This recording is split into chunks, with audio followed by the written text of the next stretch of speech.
இதன் விளக்கம் என்னவென்றால், இத்தேசத்தின் அரசியல்வாதிகளுக்கு விரோதமாகவே நான் என் கருத்தை நின்று கொண்டிருக்கிறேன். தமிழக அரசு அனைவருக்கு விரோதமாக கருத்தை நின்று கொண்டிருக்கிறார்.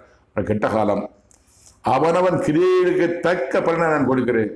ஒவ்வொரு அரசியல்வாதியும் என்னென்ன செஞ்சாங்க, எவ்வளவு ஊழல் செய்தாங்க, எவ்வளவு லஞ்சம் வாங்கினாங்க அப்படின்னு 10 கோடி வாங்கினா ஒரு தண்டனை, 100 கோடி வாங்கினா ஒரு தண்டனை, 1000 கோடி 10,000 கோடி சம்பாதிச்சா அவங்க ஒரு தண்டனை. அவனவன் கிரியையில் தக்க பலனை நான் கொடுப்பேன் என்று கருத்தை கூறிக்கொண்டிருக்கிறார். பணம் பணம் பணம், பரிதானம் பரிதானம் பரிதானம், ஊழல் ஊழல் ஊழல்.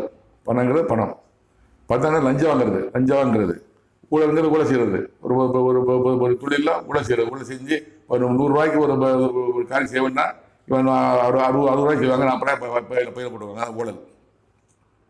பரிதானத்தின் மூலமாக, ஊழல் செய்வதன் மூலமாக பணத்தை சேர்க்க நினைக்கிறேன்.